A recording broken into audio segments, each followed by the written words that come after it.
Кудайберген Дордой Моторс геология Сарыөзөн дыйкан базарларына жакын жерден үй сатылат тугандар. Ассаламу алейкум, кандайсыздар? Назарыңыздарда кайрадан эле базар жок каналы. Азыр сиздерге сатылуучу үйдүн дарегин түшүндүрөйүн. Мен турган жер туугандар Профсоюзный көчөсү жана Кайназаров көчөсүнүн кесилишинде турам. Ушул жерден сиздер эгер Фучка тараптан батышты карай келатсаңыздар, Кайназарова көчөсүнөн оң тарапка карай буруласыздар, түндүктү карай бир аз жүрсөңүздөр, Кайназарованын уландысы ал жагы Бурдинский көчө болуп калат экен, туугандар аталышы. Бурдинский 30-даректе оң тарапта ушул жолдун жээгинде сатылуучу үй жайгашкан. Анан үй жака чейин бир автобус, бир маршрутка, 240 маршрутка. Аркы көчөнүн дагы маршрутка бар. Жана бул чоң жолдон көптөгөн эле автобус маршруткалар менен шаардын бурчуна бара аласыздар. Бир аз чыгышты карай жүрүп туруп, Месарошонун сол тарапка бурсаңыздар, Сарыөзөн дыйкан базары. Бир аз кийинки эле светофордон сол тарапка бурсаңыздар, Кудайберген, оң тарапка бурсаңыздар, Кудайберген базары. Өйдөрөктө Дордой Моторс базарлары дагы жакын болуп калат. Эми калган маалыматты туугандар сатылуучу үйгө жетип берейин.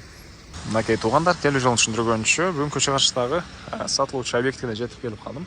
Сиздер жанакы эле Кайназарова көчө менен түз келе бересиздер туугандар. Келип, оң тарапка карай келсеңиздер, мондай этаж бүтөт. Бүткөндөн кийин оң тарапка келген мондай көчө бар. Ушул жерде эле сатылуучу объектибиз жайгашкан. Жана айткандай, барачный дом, бул жакта барачный дом жайгашкан, жана бул жагында 2-8 соток болгон участогу дагы бар экен туугандар. Асфальт жолдун жээги ачык учурда ээлери деле цех катары колдонулат негизинен. Кудайберген базарларына, геология базарына жакын. Ресто катары деле колдонсоңуздар болгудай көрүнөт бул участокто туугандар. Себеп мондай чоң жолдун жээгинде жайгашкан. Анан бул жерге туугандар Будинск жазып алып эле карап эле айтайын, Так, Бурдинский 30 деп көрө бересиздер Яндекске. Кайназарованын эле уландысы болуп калат. 240 маршрутка дагы бир автобус бул көчөнү өтөт. Кийинки көчөнүн дагы 3 маршрутка жүрөт экен туугандар. Профсоюздон дагы башка маршруткалар, кыскасы көп эле маршрутка автобустар менен шаардын бурчуна бара аласыздар. Бул участок боюнча айтсак, мына 2-8 соток ушул преска блоктон менен тосулган жер. Ушул бүгүнкү чыгыштагы барачный ээсинин участогу болуп калат экен туугандар. Бул жака негизинен ушул жалаң жеңил конструкция менен бир цех ушундай эсто салып иштетсеңиздер болот. Же бак жер жемиш дегендей. Азыркыча мынакей мындай цех колдонот экен. Банясы бар экен. Ал тара мындай брусчатка. Буларды азыр видеонун жүрүшүндө көргөзөм. Биринчи жолу силерге барачный үйдүн ички тарабын көргөзөйүн туугандар. Так, үй боюнча айтсак, жалпысынан 70 квадрат экен туугандар. Батыш чек ара бул жерден, калитка, чыгыш чек ара бул жакка чейин. Мына бул үй. Канализация центральный, электр энергиясы бар, отоплениясы көмүр жана электричество менен үйдү жылытат. Мына киргенисте брусчаткадан болгон мындай жери, бул жакта кладовкасы жана бул жакта 70 квадрат метр болгон үй туугандар. Так, негизи кирүүчү эшиги, киребиз. Киргенде ушундай прихожкасы кенен, раковина орнотуп суу чыгарылган, отоплениянын котелу жайгашкан жери. Так, түз кирсек кухня, кухонный мебелдер, вытяжка орнотулуп тур туугандар. Мынакей көрүп тургансыздар берем, отоплениянын батареялары бар экен. Түз кирсек бул жакта чоң зал. Мебелдер боюнча кээ бир мебелдер калат, кээ бир мебелдерди алып кетебиз дейт туугандар. Мынакей отоплениянын батареялары ар бир бөлмөдө бар экен.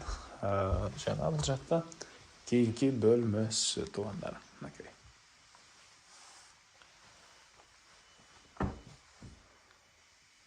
Мен кайра сатылуучунун короосундамын туугандар.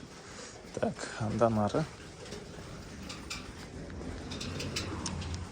Мына бул участоктун чыгыш чек арасы бул жактан экен туугандар.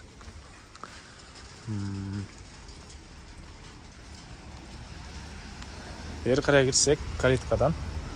Мына бул жакта дарбаза, машина койгонго жайы, сыртка жаткан, навес, баня. Бул банядан мурда жакын калакка чейин эле ошол элдерди киргизип иштетилген экен.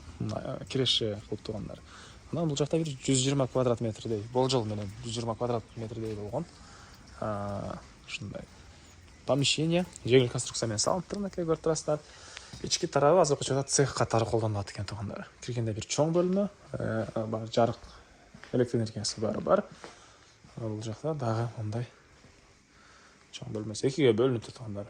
Бөлмө. Так. Бәрінен алмат. Атап. Бұл жақта отопление. Так, 2-8 соток. Документ бойынша туғанда барашный үйлерді білесіздер. Техпаспорты болады екен. Барда техпаспорты бар екен. Так. Негізінен бұл жаққа ушул жеңіл конструкциямен бәрі бір навес салып С100 менен алектеген кишилерге деле жакшы экен туғандар. Түндүк чыгарам мына бул жакка чейин болуп калат. Басы боюнча айтсак, басы бул объекттин $39,000 сурап атыптыр. Анан дагы сүйлөшүү болот. Эсинин номери экранда жана описаниеде эсител деп жазылып турат. Звонок кылып сүйлөшүп көрүңүздөр. Сүйлөшүүлөр болуп тургандар. Анан достор менен, группалар менен бул видеону сиздер бөлүшсөңүздөр, бул объект ээсине жана ушундай объект издеген кишиге чоң жардам берген болосуздар. Анда мен сиздер менен коштошом. Кийинки чыгарышка чейин тугандар. Саламатта калыңыздар.